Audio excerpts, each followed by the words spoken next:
Hi అండి. నమస్తే. King maker 8వ భాగం. ఎందుకు? ఎందుకలా నవ్వావు? తన వంక పరిశీలనగా చూస్తున్న విక్రమ్ ముఖంలోని భావాలను పట్టించుకోకుండా సూరిబాబును ఉద్దేశించి అడిగింది నాగి. ఈ అడవిలో దారులు చూపించటానికి నీ సహాయం అవసరమవుతుందేమో గాని నాగరిక ప్రపంచంలోకి అడుగుపెట్టిన తరువాత ఆటవిక దుస్తులలో అర్ధనగ్నంగా కనిపిస్తున్న నిన్ను గుండెలు అదరగొట్టేలా బుసలు కొట్టేలా ఈ ఫణిని జనం దృష్టి నుంచి కాపాడలేక మాకొస్తుంది తలప్రాణం తోకకి. అడవి పువ్వు లాంటి ఒక ఆడపిల్ల సహాయం కోసం ఎదురు చూసేంత భీరువులం కాదు మేము అన్నాడు సూరిబాబు. అంతే. అతని మాటలు అర్థమైనట్టు మిరిమిరి చూస్తూ గుండెలు అదిరేలా బుసలు కొట్టింది ఫణి. మరుక్షణంలోనే టక్కును నోరు మూసుకున్నాడు సూరిబాబు. ఎవరికి ఎవరి సహాయం అవసరమవుతుందో సమయం వచ్చినప్పుడు తెలుస్తుంది. నేను మీ వెంట రావడం మీకు అభ్యంతరమైతే ఆ విషయాన్ని వెంటనే తేల్చి చెప్పండి అంది నాగి విక్రమ్ వంక చూస్తూ. ఆమె కళ్ళల్లోకి చూసిన తరువాత అభ్యంతరం చెప్పాలి అన్న ఆలోచన అడ్రస్ లేకుండా పోయింది విక్రమ్ మనసులో నుండి. నీ ఇష్టం. ప్రమాదాలను ఎదుర్కోగల తెగింపు నీకు ఉందనుకుంటే నువ్వు మా వెంట రావడానికి మాకు ఎటువంటి అభ్యంతరమూ లేదు అన్నాడు. చిరునవ్వు ప్రత్యక్షమైంది నాగి పెదవుల మీద. చాలా సంతోషం అంది. అయితే కాలస్యం దేనికి? బయలుదేరండి అన్నాడు సూరిబాబు. నాగి తల ఊపింది. మెడలోని సర్పాన్ని చేతులలోకి తీసుకుని చూడు ఫణి, దారి తప్పకుండా మా వెంట రావాలి తెలిసిందా అంటూ దాన్ని నేల మీద వదిలింది. పడగెత్తి ఒకసారి ఆ ముగ్గురు ముఖాలలోకి చూసింది ఫణి. ఆ తరువాత జరజరా పాకుతూ సమీపంలో ఉన్న పొదలలో దూరింది. ఇక పదండి అంటూ ముందుకు నడిచింది నాగి. విక్రమ్ సూరిబాబులు ఆమె వెనకే అడుగులు వేయటం ప్రారంభించారు. 10 నిమిషాల పాటు పయనించిన తరువాత ఏదో అనుమానం వచ్చి భుజం మీదుగా తల తిప్పి వెనక్కి చూశాడు సూరిబాబు. చిక్కగా వ్యాపించి ఉన్న పిచ్చి మొక్కల మధ్య దారి చేసుకుని జరజరా పాకుతూ నీట్గా వారిని అనుసరించి వస్తూ కనిపించింది ఫణి. మెలికలు తిరుగుతూ వస్తున్న దాని వేగం చూసి ఒళ్ళు జలధరిస్తూ ఉండగా ఎందుకైనా మంచిదని విక్రమ్ కంటే 4 అడుగులు ముందుకు వేసి నాగి పక్కకు చేరి ఆమెతో పాటు నడవడం ప్రారంభించాడు. అతని కంగారును ఓరకంట గమనించి తనలో తానే నవ్వుకుంది నాగి. విశ్వానంద స్వామి మందిరంలోకి హడావిడిగా ప్రవేశించాడు హోమ్ మినిస్టర్ సదాశివన్. వేదికనెక్కి ఫార్మాలిటీగా పాదాభివందనాన్ని ముగించి ఆందోళన నిండిన వదనంతో వేదిక దిగి కూర్చున్నాడు ఒక కుర్చీలో. ఏమైంది సదాశివన్? ఎందుకంత విచారంగా ఉన్నావు? నాగరత్నం సాంగ్రీగూడెం నుంచి అదృశ్యమైందన్న సంగతి నీదాకా వచ్చిందా అని అడిగాడు విశ్వానందుడు. సదాశివన్ ఉలిక్కిపడ్డాడు. ఏమిటి స్వామి మీరంటున్నది? నాగరత్నం సాంగ్రీగూడెం నుంచి అదృశ్యమైందా? అంటే అంటే మనం పంపిన యువకుడు విక్రమ్ పని పూర్తి చేశాడా అన్నాడు. పని పూర్తి చేసింది అతను కాదు. మరి? భాష. బుకాతిర్ నిహాని అంతరంగికుడు. 10 లంకణాలు చేసినట్టు నీరసపడిపోయాడు సదాశివన్. అయిపోయింది. అంతా అయిపోయింది. ఇటు ఎంక్వైరీ కమిషన్ నిజాయితీగా వ్యవహరిస్తూ అవినీతిని నిరూపించే సాక్ష్యాలు సేకరించడం ప్రారంభించింది. ఇటు నన్ను కాపాడి అందలం ఎక్కిస్తుంది అనుకున్న అమూల్యరత్నం పరులపాలైంది అంటూ వాపోయాడు. విచారించకు సదాశివన్. విక్రమ్ కార్యసాధకుడు. 6 అప్పగించిన పని పూర్తి చేయకుండా ఆగడు. ఆ భాష అంతు చూసి నాగరత్నాన్ని చేజిక్కించుకున్న తరువాత గాని వెనుదిరగడు. ఇంకొద్ది రోజులలో నువ్వు అందలం ఎక్కుతున్నావు. మా మాట నమ్ము. విశ్వానందుడి మాటలతో కొద్దిగా ఉపశమించింది సదాశివన్ మనసులోని బాధ. అంతా మీ దయస్వామి అన్నాడు. మా దయకు ఎటువంటి లోటు లేదు నీకు. మేము చెప్పేది జాగ్రత్తగా విను అన్నాడు విశ్వానందుడు. చెప్పండి స్వామి. ఈరోజు మొదలుకుని ముఖ్యమంత్రి కదలికలను కార్యక్రమాలను ఓ కంట కనిపెట్టి ఉండేందుకు నమ్మకస్తులైన మనుషుల్ని నియమించు. ఆ విషయానికి సంబంధించిన రిపోర్ట్స్ ఎప్పటికప్పుడు మనకు చేరేలా ఏర్పాట్లు చేయి. చిత్తం స్వామి అన్నాడు సదాశివన్. ఇక నువ్వు వెళ్ళొచ్చు. సదాశివన్ లేచి విశ్వానందుడికి నమస్కరించి అక్కడి నుంచి నిష్క్రమించాడు. అతను వెళ్ళిన 10 నిమిషాల తరువాత ఆ మందిరంలోకి వచ్చి స్వామివారికి పాదాభివందనం చేశాడు 68 ఏళ్ల వయసున్న ఒక వ్యక్తి. అతను మోర్స్ కోడ్ని డీకోడ్ చేసిన మాజీ సిబిఐ అధికారి. చీకటి పడి చాలాసేపు అయింది. ఇవాంటికి ప్రయాణం ఆపి ఎక్కడైనా విశ్రాంతి తీసుకుంటే బాగుంటుంది. రాత్రి 8 గంటలు అవుతూ ఉండగా ఒక చెట్టు కిందకు చేరి నిలబడి బద్ధకంగా ఒళ్ళు విరుచుకుంటూ అంది నాగి. నవ్వకూడదనుకుంటూనే మళ్ళీ కిసుక్కున నవ్వాడు సూరిబాబు. ఈసారి కోపగించుకోలేదు నాగి.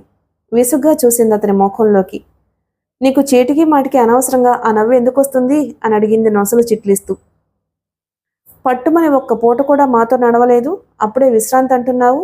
ఓపిక లేని ఆడవాళ్లతో ప్రయాణం పెట్టుకుంటే ఇలాగే ఉంటుంది అన్నాడు ఎగతాళిగా. పొరపాటు పడుతున్నావు. విశ్రాంతి తీసుకుంటే బాగుంటుంది అని అన్నది నా కోసం కాదు, మీకోసం. ఎందుకంటే ఈ అడవిలో ఈ చీకట్లో కూడా కళ్ళు మూసుకుని నడుస్తూ కావలసిన చోటుకు చేరుకోగలను నేను. అడుగులు వేస్తూ నేల మీద ఎక్కడే ముందో తెలుసుకోగలను. అరణ్య జీవితం బొత్తిగా అలవాటు లేని వాళ్ళు మీరు. తెలియక ఏ గోతిలోనో ఊబిలోనో అడుగు పెడితే మీ గతేమవుతుందో మీరే ఆలోచించుకోండి. కాదు కూడదు అంటే ప్రయాణించడానికి నాకు ఎటువంటి అభ్యంతరమూ లేదు అంది అతని వేళాకోళాన్ని తిప్పికొడుతూ. గతుక్కుమన్నాడు సూరిబాబు. ఆమె మాటల్లో ఉన్న మర్మాన్ని గ్రహిస్తూనే నాగే చెప్పింది బాగానే ఉంది విక్కీ. ఈ అంధకారంలో ప్రయాణిస్తూ అవస్థలు పడడం దేనికి? అనువైన ప్రదేశాన్ని ఎంచుకుని హాయిగా విశ్రాంతి తీసుకుంటే బాగుంటుంది కదా అన్నాడు ఆమెను సపోర్ట్ చేస్తూ. తల ఊపాడు విక్రమ్. ఈ అడవిలో ఎక్కడ ఏముందో తెలుసునున్నావు కదా, విశ్రాంతి తీసుకోవడానికి అనువైన ప్రదేశాన్ని కూడా నువ్వే చూపించు అన్నాడు. అలాగే అంటూ నిల్చున్న చోటు నుండి ముందుకు కదిలింది నాగి. దగ్గర్లో ఉన్న ఎత్తైన ప్రదేశాన్ని చేరుకుని చుట్టూ చూడడం ప్రారంభించింది. చూస్తూనే ఆమె దృష్టిని ఆకర్షించింది దిగువన కొంత దూరంలో నుండి మిణుకుమిణుకుమంటున్న కాంతి. రండి, మీ ఇద్దరు ఇటు రండి అంటూ ఉత్సాహంగా పిలిచింది ఆ ఇద్దరిని. ఆ ఎత్తైన ప్రదేశాన్ని ఎక్కి ఆమెను చేరుకున్నారు స్నేహితులిద్దరూ. విశ్రాంతి తీసుకోవడానికి అనువైన ప్రదేశం కనిపించిందా అడిగాడు సూరిబాబు. తల ఊపింది నాగి. ఎక్కడా? అదిగో అటు చూడండి, చక్కటి ప్రదేశం అంది. ఆమె సూచించిన దిశలో చూశారిద్దరు. ఆమెకు కనిపించినట్టే కనిపించింది మిణుకు మిణుకుమంటున్న వెలుతురు. ఏమిటి ఆ వెలుతురు? ఈ అడవిలో ఇంకో ఆటవిక గూడెం కూడా ఉందా అని అడిగాడు విక్రమ్. గూడెం కాదది. ఈ అడవిలో వేటాడడం కోసం వచ్చిన మీలాంటి నాగరికులు రాత్రిపూట విశ్రాంతి తీసుకోవడం కోసం నిర్మించిన గుడారం. అది గుడారం అని, వాళ్ళు వేటకు వచ్చిన నాగరికులు అని నీకెలా తెలుసు అని అడిగాడు సూరిబాబు.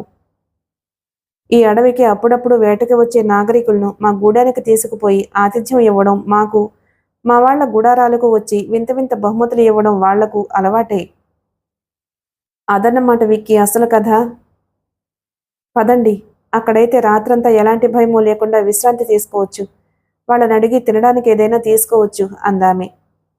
ముగ్గురు ఆ ఎత్తైన ప్రదేశం నుంచి దిగి కనిపిస్తున్న ఆ వెలుతురు వైపు అడుగులు వేయడం ప్రారంభించారు.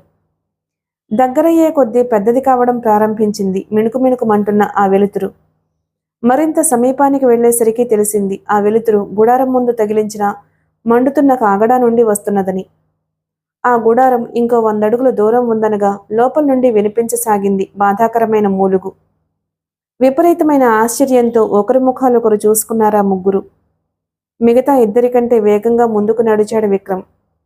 గుడారాన్ని చేరుకోగానే అతనికి కనిపించింది కాగడా వెలుతురులో గుడారం ఎంట్రన్స్లో కట్టిన తెరల కింద నుండి మెల్లగా జారుతూ వెలుపలికి వస్తున్న రక్తం.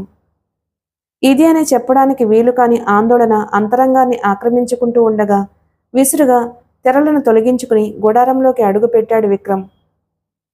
అడుగు పెడుతూనే ఎదురుగా కనిపించిన దృశ్యాన్ని చూసి కరెంట్ షాక్ కొట్టినట్లుగా అదిరిపడి బిగుసుకుపోయాడు.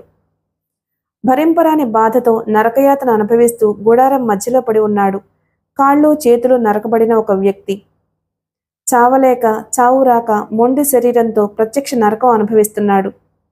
ఎవరు విక్కీ? ఎవరిది ఆ మూలుగు? ఏం జరిగింది ఇక్కడ అని అడుగుతూ విక్రమ్ వెనుకగా వచ్చి అతడిలాగానే అదిరిపడ్డాడు సూరిబాబు. అతనితో పాటు లోపలికి వచ్చి ఆ దృశ్యాన్ని చూసిన నాగి భయంతో కెవ్వున అరవడానికి బదులుగా కనులు విశాలం చేసుకుని కాళ్ళు చేతులు నరకబడిన ఆ వ్యక్తి ముఖంలోకి దీక్షగా చూస్తూ అరిచింది. ఇతనే భాష. నాగరత్నం అపహరించిన దుర్మార్గుడు ఇతనే.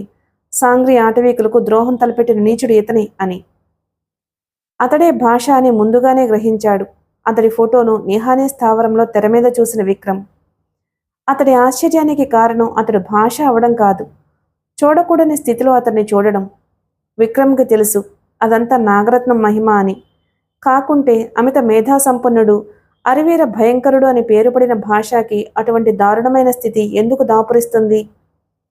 నాగి అరుపులు విని బాధను అదుపు చేసుకోవడానికి విఫల ప్రయత్నం చేస్తూ కళ్ళు తెరిచి చూశాడు భాష. నాగిని గుర్తుపడుతూనే ఆశ్చర్యంతో విశాలమయ్యాయి అతని కనుబొమలు. నువ్వా బహెన్? ఈ నీచుడికి పట్టిన దుర్గతిని చూడడానికి వచ్చావా? ఈ చివరి క్షణాల్లో మన్నింపు కోరుకునే అవకాశాన్ని కలిగించావా? అచ్చా అంటూ మరింత బాధగా మూలిగాడు భాష. అతను ఎంత దుర్మార్గుడైనా ఆ స్థితిలో అతన్ని చూసిన వాళ్ళు ఎవరైనా సరే జాలిపడక మానరు. కానీ నాగి ముఖంలో మాత్రం కరుణ, జాలి అన్నది మచ్చుకైనా కనిపించటం లేదు. తీక్షణమైన చూపులతో అతన్నే చూస్తుందామె.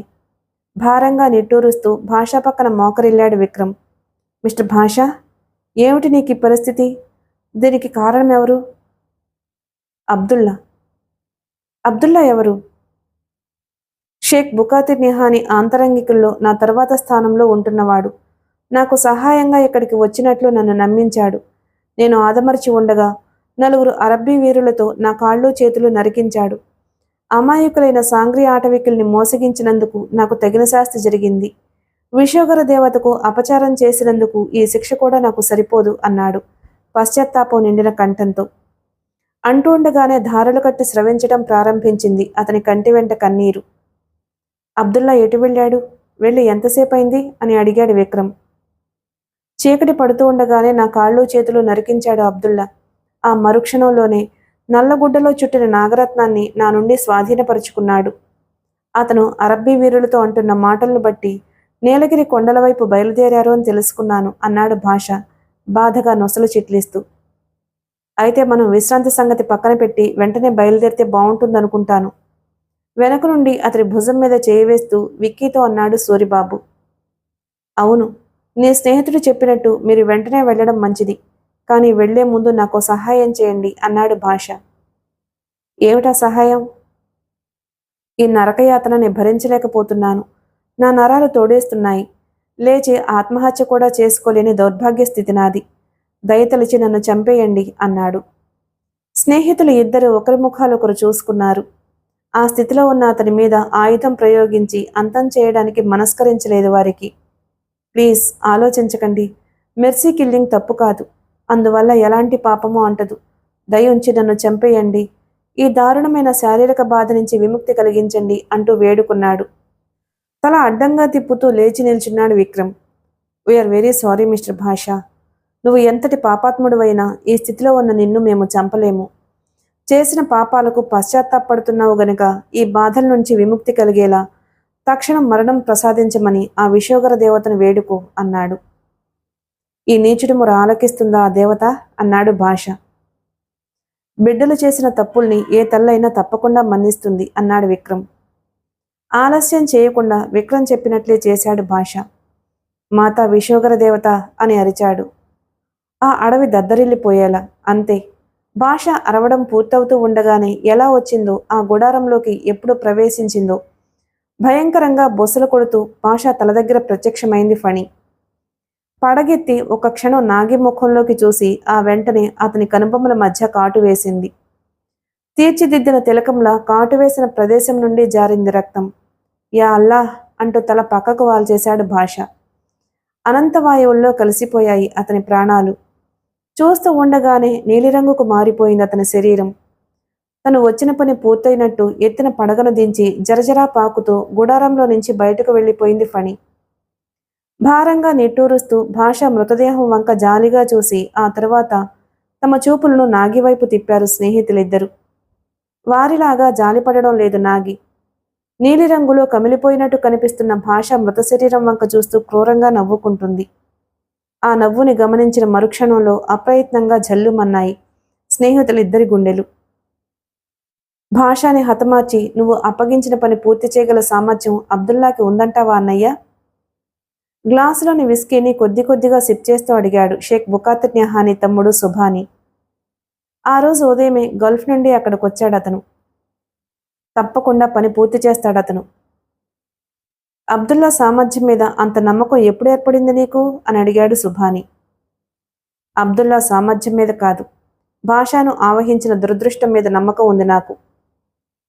అంటే భారతీయ పురాతన గ్రంథాలను చదవడం ద్వారా నాగరత్నాన్ని గురించి, దాని ఉనికిని గురించి తెలుసుకున్న నేను ఆ రత్నరాజ మహిమల్ని గురించి కూడా పూర్తిగా తెలుసుకున్నాను. జాతకరీత్యా అర్హులైన వారికి, వారి చేతుల మీదుగా ఆ రత్నాన్ని పొందగలిగిన వారికి మాత్రమే దాని మహిమలు ఉపయోగపడతాయి. కుయుక్తులతో దాన్ని అపహరించిన వారు కోరి మృత్యువుని వరించినట్లే. అదే భాషాకి మైనస్, అబ్దుల్లాకి ప్లస్ పాయింట్ అవుతుంది అంటూ వివరించాడు నేహాని. Bloody sentiments. నువ్వు ఈ సెంటిమెంట్స్ని నమ్ముతున్నావా అన్నాడు సుభాని. కొన్నిటిని నమ్మక తప్పదు. డామిట్, నేను మాత్రం నమ్మను అన్నాడు సుభాని విసుగ్గా. అతనికి నచ్చచెప్పే ఉద్దేశంలో ఏదో అనబోయాడు నేహాని. అంతలో చీప్ చీప్ చీప్ అంటూ సిగ్నల్స్ ఇవ్వడం ప్రారంభించింది అతని కోటు జేబులో ఉన్న వైర్లెస్ ట్రాన్స్మీటర్. వెంటనే దాన్ని బయటకు తీసి యాక్టివేట్ చేశాడు Nehani. Abdullah reporting, Abdullah reporting, over. అవతల వైపు నుండి వినిపించింది అబ్దుల్లా కంఠం. Boss receiving, report, over. Boss, పని పూర్తయింది. భాషాని ఖతం చేసి నాగరత్నాన్ని చేజిక్కించుకున్నాను. ప్రస్తుతం నీలగిరి కొండల మధ్య క్యాంపు వేశాము. తెల్లవారగానే బయలుదేరి ఏదో ఒక సమయంలో స్థావరానికి చేరుకుంటాం, ఓవర్. వద్దు, నువ్వు ఇప్పుడే స్థావరానికి రావద్దు, ఓవర్. ఏం చేయమంటారు, ఓవర్. క్షణం ఆలోచించి చెప్పాడు నేహాని. విక్రమ్ అనబడే యువకుడు తన స్నేహితుడితో పాటు నిన్ను వెంటాడుతూ బయలుదేరాడు. అతన్ని హతమార్చేందుకు నీ వెంట ఉన్న 10 మంది వీరుల్ని నీలగిరి కొండల మధ్య వదిలి నువ్వు మాత్రం వెంటనే బయలుదేరి కోయంబత్తూరులో హోటల్ రూబీలో రూమ్ తీసుకుని రెస్ట్ తీసుకుంటూ ఉండు. ఏదో ఒక సమయంలో సుభాని అక్కడికొచ్చి నిన్ను కలుసుకుంటాడు. అలాగే బాస్. Small boss ఎప్పుడొచ్చారు? ఈరోజే. హోటల్ రూమ్లో నుంచి నువ్వు ఎక్కడికి కదలొద్దు. Yes boss, over. Wireless transmitter off చేసి కోటు జేబులో పెట్టుకున్నాడు నేహాని. అబ్దుల్లాని డైరెక్ట్గా ఎక్కడికే రమ్మంటే సరిపోయేదిగా అన్నాడు సుభాని. భాషని అంతం చేసే సామర్థ్యం అబ్దుల్లాకి లేదన్నావు కదా, ఇప్పుడేమంటావు అన్నాడు నేహాని. వెంట ఉన్న 10 మంది అరబ్బీ వీరుల సహాయంతో భాషాని చంపడం పెద్ద పనేమీ కాదు. ఇంతకీ అబ్దుల్లాని కోయంబత్తూరులో ఉండమని ఎందుకన్నావో చెప్పనేలేదు. నావి బ్లడీ సెంటిమెంట్స్ అన్నావు కదా, అవునో కాదో నీ అంతటి నువ్వే తెలుసుకుంటావని. ఎలా? అబ్దుల్లాని వెంటాడుతూ నీలగిరి కొండల మధ్యకు చేరే ఆ 2 యువకులను మన వీరులు చంపగలరనుకుంటున్నావు కదూ? సునాయాసంగా. కానే కాదు. ఆ అవరోధాన్ని అధిగమించి ఆ 2 మరో ఆటవిక యువతితో పాటు కోయంబత్తూరు చేరుకుంటారు. ఇంపాసిబుల్. అబ్దుల్లా కోయంబత్తూరు చేరుకున్నాడని వాళ్ళకెలా తెలుస్తుంది? అదే తమాషా. ఆ 2 యువకుల్లో విక్రమ్ అనబడే యువకుణ్ణి సంహరించడం అంత సులువు కాదు. ఎందుకు కాదు? ఆ విషయం తర్వాత చెబుతాను. ముందు నేను చెప్పినట్టు చెయ్యి. ఏం చేయాలి? తెల్లవారగానే కోయంబత్తూరు వెళ్ళి రూబీ హోటల్లో ఉన్న అబ్దుల్లాని కలుసుకో. కలుసుకుని నేను ఇప్పుడు చెప్పబోయే ప్లాన్ ఎలాంటి మార్పులు లేకుండా యథాతథంగా అమలు చెయ్యి. ఏమిటా ప్లాన్? తన ప్లాన్ గురించి పావుగంట సేపు శ్రద్ధగా అతనికి వివరించాడు నేహాని. విని తలవూపాడు సుభాని. మరో ముఖ్య విషయం. ఏమిటది? నాగరత్నం నీ చేతికి చిక్కిన విక్రమ్ని బంధించి ఇక్కడికి తీసుకురావడం అతి ముఖ్యమన్న సంగతి మర్చిపోకు. మర్చిపోను అన్నాడు సుభాని. అతను అలా అన్నాడే గాని నాగరత్నం తన చేతికి రావడం అంటూ జరిగితే ఒక్క విక్రమ్ని మాత్రమే కాదు, అవసరం అనుకుంటే తనకు అడ్డు వచ్చిన వారందరినీ, చివరికి తన అన్నగారైన నేహానీని కూడా అంతమొందించి ఆ రత్నరాజాన్ని తనే సొంతం చేసుకోవాలి అన్న దురాశతో నిండిన కోరిక, ఆలోచన అతని మనసులో లేకపోలేదు. అయితే తనకంటే గొప్పవాడు కావాలని కలలుగంటున్న తన తమ్ముడి ఆలోచనలను, పథకాలను పసిగట్టలేనంత తెలివి తక్కువవాడేమీ కాదు నేహాని. సమయం తెల్లవారుజామున 5:30 గంటలు కావస్తుంది. నీలగిరి కొండల మధ్య మసక చీకట్లు పూర్తిగా తొలగిపోలేదు. ఆ సమయంలో అలసిన శరీరాలతో ఆ నీలగిరి కొండల మధ్యకు ప్రవేశించారు సూరిబాబు, విక్రమ్లు. అంత దూరం ఏకధాటిగా ప్రయాణించిన నాగి మాత్రం అలసినట్టు, నలిగినట్లు కనిపించడం లేదు. ఏ జీప్నో, మోటార్ సైకిల్నో తెచ్చుకునుంటే బావుండేది విక్కీ. ఇలా ఇంకెంత దూరం నడవాలో అర్థం కావడం లేదు అంటూ అలసిన శరీరంతో ఒక బండరాయి మీద కూలబడ్డాడు సూరిబాబు. నీలగిరి కొండల మధ్యకు వచ్చేశాం. ఓ 10 నిమిషాలు విశ్రాంతి తీసుకుని ఆ తర్వాత అబ్దుల్లా జాడలు వెతుకుదాం. సిగరెట్ వెలిగించుకుని దమ్ములాగి పొగని గాలిలోకి వదులుతూ అన్నాడు విక్రమ్. అంతే అంతే, 10 నిమిషాలు రెస్ట్ తీసుకుంటే తప్ప నడవనంటున్నాయి నా కాళ్ళు. పని చేయనంటుంది నా ఒళ్ళు అంటూ తను కూడా సిగరెట్ వెలిగించుకున్నాడు సూరిబాబు. చిన్నగా నవ్వింది నాగి వారి మాటలకు. ఏమాత్రం దానికి అలసిపోతే ఎలా? నాగరత్నాన్ని తిరిగి గూడానికి చేర్చాలంటే ఇంకెన్ని అవస్థలు పడవలసి ఉంటుందో మరి అంటూ వాళ్ళ దగ్గరకు వెళ్ళింది. ఒళ్ళు మండింది సూరిబాబుకి. పుట్టినప్పటి నుంచి నడవడానికి అలవాటు పడిన దానివి నీకెలా తెలుస్తుంది మా బాధ అన్నాడు విసుగ్గా. సరిసరి ఏదో మాట వరస కన్నాను. బాగా అలసిపోయి ఉన్నారు కదూ. అంతపూజారి ఇచ్చిన ఈ తీర్థాన్ని చెరికాస్త తాగండి, దాహం తీరి అలసట తగ్గుతుంది అంది నాగి తన దగ్గరున్న సొరకాయ బుర్రను తీసిస్తూ. ఆమె అంటూ ఉండగానే దాహం సంగతి గుర్తుకొచ్చింది సూరిబాబుకి. అవునవును, నీరసం మాట ఎలా ఉన్నా ముందు దాహం తీరుతుంది, ఇలా ఇవ్వు అంటూ ఆమె చేతిలోని సొరకాయ బుర్రని అందుకుని ఎత్తి పట్టుకుని 2 గుక్కలు నీళ్లు గొంతులో పోసుకుని గబగబా గుటకలు వేశాడు. 3వ గుక్క గొంతులో పోసుకోకముందే అతని దాహం తీరిపోయింది. అంతేకాదు, అంతవరకు శరీరాన్ని ఆక్రమించుకున్న అలసట తగ్గుముఖం పడుతున్నట్లు అనిపించింది. కనుబొమ్మలు ఆశ్చర్యంగా ముడివేసి నాగి ముఖంలోకి చూసి ఆ సొరకాయ బుర్రను విక్రమ్కి అందించాడు. అందులోని నీటిని 2 గుక్కలు తాగగానే అతనికి కూడా అదే అనుభూతి కలిగింది. దానిని తిరిగి నాగికి ఇచ్చి ఏదో అనబోయాడు విక్రమ్. అనే అవకాశాన్ని అతనికి ఇవ్వలేదు నాగి. మీరు ఏం చెప్పబోతున్నారో నాకు తెలుసు. ఆ నీళ్లు తాగగానే అలసట తొలగి కొత్త ఉత్సాహం పుట్టుకొచ్చినట్టుంది కదూ. మీరు తాగినవి మామూలు నీళ్లు కాదు, అందపూజారి మంత్రించి ఇచ్చిన మంత్రజలం అంది. అలాగా అమ్మడు, అయితే ఆ మంత్రజలాన్ని జాగ్రత్తగా పెట్టు అన్నాడు సూరిబాబు. నవ్వుతూ తల ఊపింది నాగి. అది సరే నాగి, ఆ అబ్దుల్లా అతని మనుషులు విశాలంగా విస్తరించి ఉన్న ఈ కొండల మధ్య ఎక్కడుంటారని వెతకాలి? అడవిని గురించి తెలిసినట్లే ఇక్కడ విశ్రాంతి తీసుకోవడానికి అనువైన ప్రదేశాలు ఏమున్నాయో నీకు తెలుసా అని అడిగాడు విక్రమ్. వాళ్ళు ఎక్కడున్నా వెతకడం తప్పదు కదా, ఇంక బయలుదేరండి అంది సొరకాయ బుర్రని భుజానికి తగిలించుకుంటూ. ఆ దొంగనాయాళ్ళు మనల్ని ఇలా అవస్థ పెట్టకపోతే వాళ్ళంతట వాళ్లే మన ఎదుటికి రావచ్చు కదా, అటో ఇటో తేల్చేసుకునేవాళ్ళం అంటూ ఓ బండరాతి మీద నుంచి లేచి నిల్చున్నాడు సూరిబాబు. ఏమో, అదే జరుగుతుందేమో అంది నాగి. ఆమె అనడం పూర్తయి 1/2 నిమిషం కూడా గడవకముందే చుట్టూ ఉన్న కొండల మీద నుంచి బండల చాటు నుంచి ఉరుకులు పరుగుల మీద వచ్చి ఆ ముగ్గురిని చుట్టుముట్టేశారు. కండలు తిరిగిన శరీరాలతో ఉన్న 10 మంది అరబ్బీ వీరులు. వాళ్ళు ఒట్టినే రాలేదు. పదునైన పర్షియన్ కత్తులున్నాయి వారందరి చేతుల్లోనూ. ఆదిరిపడ్డారు స్నేహితులిద్దరూ. ఆ షాక్ నుంచి తేరుకోకముందే కత్తులని వారి ఛాతీలకు ఆనించారు 3 అరబ్బీ వీరులు. అయ్య బాబోయ్, ఏమిటి దారుణం బ్రదర్సు, ఎంతకే మీరు కొండదెయ్యాలా బందిపోట్లా? ఎందుకిలా మా మీద కత్తులు దూస్తున్నారు? భయం నటిస్తూ అడిగాడు సూరిబాబు. ఆ 2 కాదు, మీ పాలిట యమదూతలం అన్నాడు ఒక అతను కరుకు కంఠంతో. యమదూతలా? అయితే ఎక్కడా దిక్కులేనట్లు ఈ కొండల మధ్య తిరుగుతున్నారే అన్నాడు సూరిబాబు. షటప్ అరిచాడు ఒక అతను. అప్పుడు కల్పించుకున్నాడు విక్రమ్. ఆల్ రైట్, ఎంతకీ మీకు ఏం కావాలో చెప్పండి అన్నాడు. మీ ప్రాణాలు. ప్రాణాలు తీయవలసినంత పగవాళ్లం కాదు మేము, ఆ సంగతి మీ అబ్దుల్లాని అడగండి.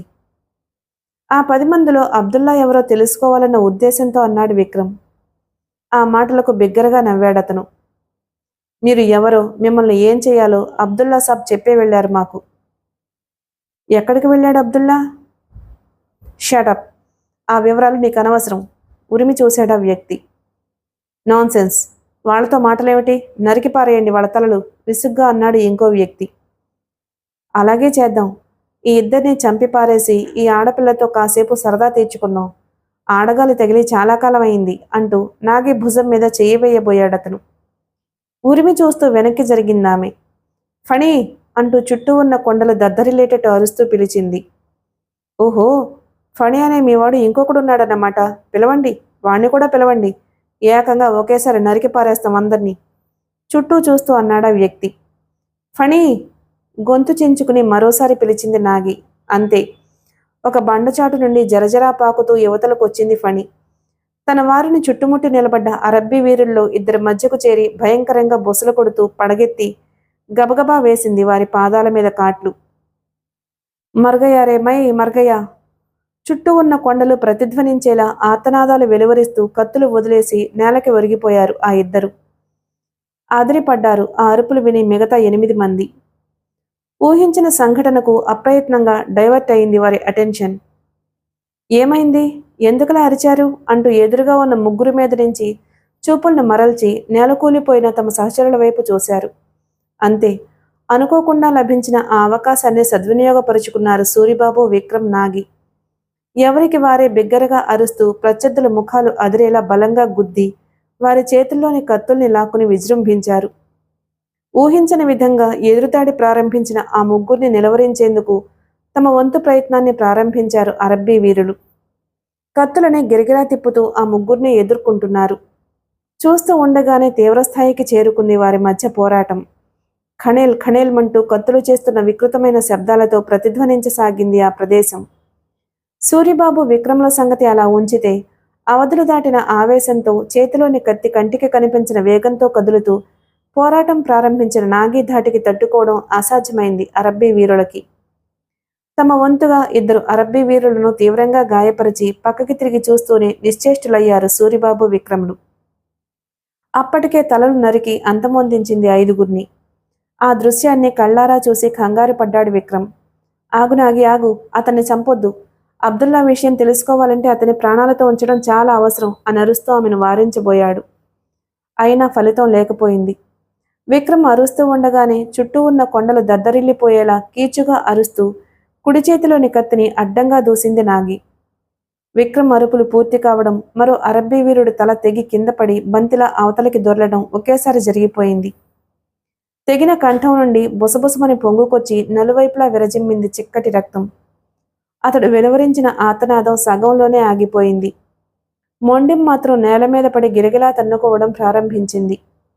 ఆవేశంతో కంపిస్తున్న శరీరాన్ని అదుపులో ఉంచుకోవడానికి ప్రయత్నిస్తూ కత్తిని అవతలకు విసిరి ఆయాసంతో రొప్పుతూ అక్కడే ఉన్న ఒక బండరాయి మీద కూలబడింది నాగి.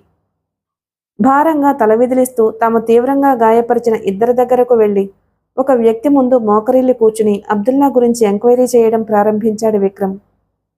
కొన ఊపిరితో కొట్టుమిట్టాడుతున్న ఆ ఇద్దరిలో ఒకడు కోయంబత్తూర్, కోయంబత్తూర్ అని గొణుగుతూ ప్రాణాలు వదిలాడు. చిన్నగా నిట్టూరుస్తూ లేచి నిలబడ్డాడు విక్రమ్.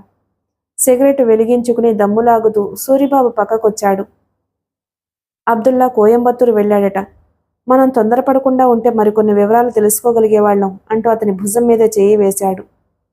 ఉలిక్కి పడ్డాడు అంతవరకు శిలా విగ్రహంలా బిగుసుకుపోయిన సూరిబాబు. అబ్బా, భయపడిపోయాను విక్కీ అన్నాడు తన వీపు మీద తనే చెరుచుకుంటూ. భయమా? భయమెందుకు అని అడిగాడు విక్రమ్. ఎందుకా, అటు చూడు, నీకే తెలుస్తుంది అంటూ నాగి వైపు చూపించాడు. అప్పటికే పూర్తిగా తెల్లవారిపోయింది.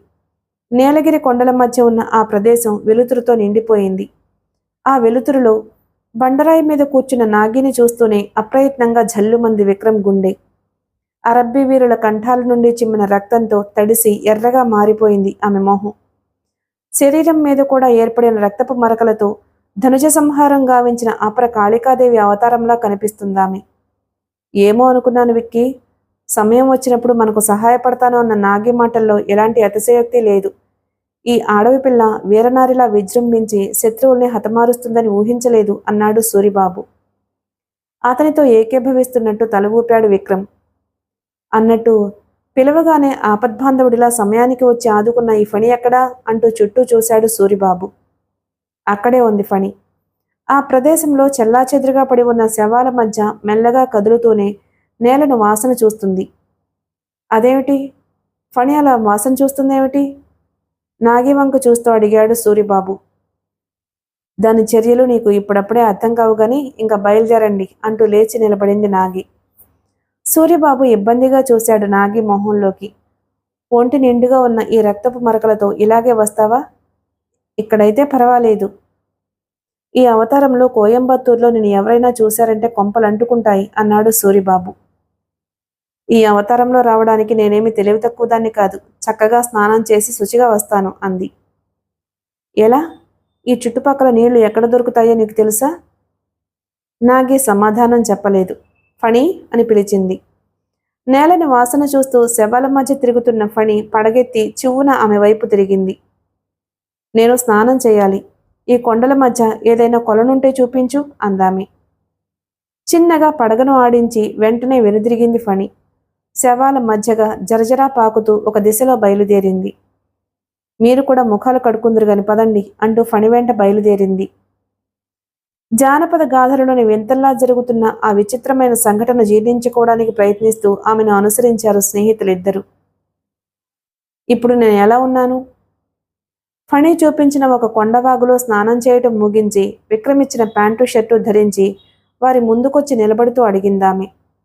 అప్పటికే ముఖాలు కడుక్కోవడం ముగించి ఆ ఇద్దరూ కూడా స్నానం చేసి దుస్తులు మార్చుకుని వచ్చారు. నాగి ప్రశ్నకు ఓసారి ఆమెను పరిశీలనగా చూసి అన్నాడు సూరిబాబు. ఇప్పుడు అచ్చం సిటీలో చదువుకునే కాలేజీ పిల్లలా ఉన్నావు నాగి. నీకు నాదిష్టే తగిలేటట్టుంది. చిరునవ్వు నవ్వింది నాగి. ఇక బయలుదేరండి అంది. బయలుదేరడానికి మాకు ఎటువంటి అభ్యంతరమూ లేదు. కానీ ఎటు వెళ్లాలో, ఎక్కడి నుంచి బయలుదేరి కోయంబత్తూరు చేరుకోవాలో ఒక్కసారి మీ ఫణిని అడిగి దారి చూపించమని చెప్పు అన్నాడు సూరిబాబు. ఈ మాత్రం దానికి ఫణినే పిలవనవసరం లేదు. ఇక్కడికి కొద్ది దూరంలో వాహనాలు తిరిగే దారుంది. అక్కడికి తీసుకుపోతాను. కోయంబత్తూరుకి ఎటు వెళ్లాలో అక్కడ ఎవరినైనా అడిగి మీరే తెలుసుకోండి అంటూ ఒక దిశలో అడుగులు వేయడం ప్రారంభించింది నాగి. ఒకటి మాత్రం నిజం విక్కీ, ముందుకు నడుస్తున్న నాగి వైపు చూస్తూ అన్నాడు సూరిబాబు. ఏమిటి అడిగాడు విక్రమ్. నాగి మన వెంట రాకుంటే మనం ఈ కొండల్లో కోనల్లో నానా తిప్పలు పడి ఉండేవాళ్ళం అన్నాడు సూరిబాబు. అవును సుబ్బు, నాగితో పాటు ఆ ఫణి కూడా రావడం నిజంగానే మన అదృష్టం అన్నాడు విక్రమ్ నాగి వెనకగా అక్కడి నుంచి బయలుదేరుతూ. మామూలు అదృష్టం కాదు, మహా అదృష్టం అంటూ అతన్ని అనుసరించాడు సూరిబాబు. నీలగిరి కొండల మధ్యగా మెలికలు తిరుగుతున్న దారులు గుండా పయనిస్తూ మధ్యాహ్నం 3 గంటల సమయానికి ఒక హైవే చేరుకున్నారు ముగ్గురు. హైవేని చూడగానే ఎగిరి గంతులు వేశాడు సూరిబాబు. తారు రోడ్డు చూడగానే మనం మద్రాసులో ఉన్నంత ఆనందం కలుగుతోంది విక్కీ. కోయంబత్తూరు ఇక్కడికి ఎంత దూరం ఉంటుందో అన్నాడు సూరిబాబు. అతనికి సమాధానం చెప్పకుండా సిగరెట్ దమ్ములాగుతూ సీరియస్గా అటూ ఇటూ చూస్తున్నాడు విక్రమ్. ఏమిటి అలా చూస్తున్నావు అడిగాడు సూరిబాబు అతని పక్కకొచ్చి. కోయంబత్తూరు ఎటుందో ఎంత దూరం ఉందో చూస్తున్నాను. అదిగో అక్కడ ఒక మైలురాయి ఉంది, చూద్దాం పద అంటూ అటూ నడిచాడు విక్రమ్. ఇద్దరూ ఆ మైలురాయి దగ్గరకు చేరుకున్నారు. ఆ రోడ్డుకి కుడివైపున కోయంబత్తూరు ఉన్నట్టు తెలియచేస్తున్నాయి దాని మీద నల్ల రంగుతో రాయబడిన అక్షరాలు. దూరాన్ని సూచించే అంకెలు కూడా ఆ అక్షరాల కింద రాయబడ్డాయి. నా వల్ల కాదు విక్కీ, అంత దూరం నడవడం నా వల్ల కానే కాదు అంటూ ఆ మైలురాయి మీద కూర్చున్నాడు సూరిబాబు. నిన్ను నడవమని ఎవరన్నారు? ఏదైనా లారీ వస్తుందేమో చూడు, ఆపెక్కుదాం అన్నాడు విక్రమ్. లారీ కోసం ఎదురు చూస్తూ కూర్చున్నారు ముగ్గురు రోడ్డు పక్కన. 1 గంట తర్వాత వచ్చింది కోయంబత్తూరు వైపు వెళ్లే లారీ. రోడ్డుకు అడ్డంగా నిలబడి చేతులు ఊపుతూ దాన్ని ఆపాడు సూరిబాబు. విక్రమ్ లారీ డ్రైవర్తో మాట్లాడి తమ ముగ్గురిని కోయంబత్తూరు తీసుకువెళ్లేందుకు ఒప్పించి 500 రూపాయలు అతని చేతిలో పెట్టాడు. ముగ్గురు లారీ ఎక్కి బాడీలో ఉన్న గోనె బస్తాల మీద కూర్చున్నారు. లారీ బయలుదేరి ముందుకు పయనించడం ప్రారంభించింది. నాగి తల కింద చేతులు పెట్టుకుని ఒక బస్తా మీద వెల్లకిలా పడుకుని శూన్యంలోకి చూడసాగింది. సిగరెట్ కాలుస్తూ ఆమెకు చెరోపక్క కూర్చున్నారు విక్రమ్ సూరిబాబు. ఉన్నట్టుండి ఫణి గుర్తుకొచ్చింది సూరిబాబుకి. అన్నట్టు అడగడం మర్చిపోయాను నాగి, ఫణి మాట ఏమిటి?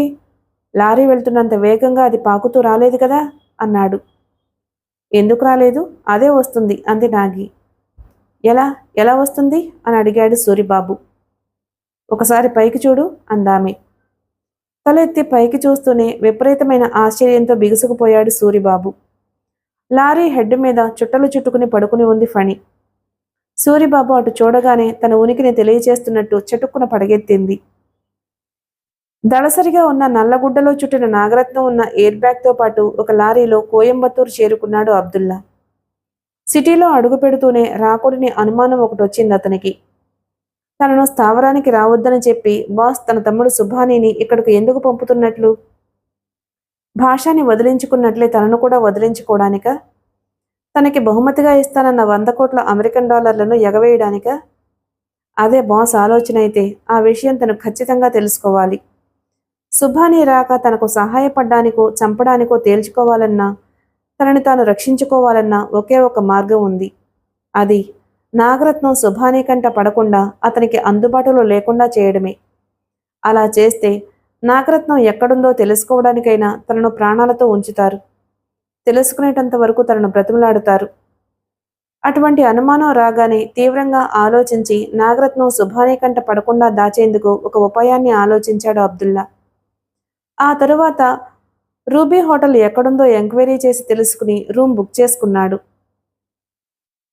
మిగిలిన కథ తరువాయి భాగంలో విందాం. Please like and subscribe my channel. Thank you.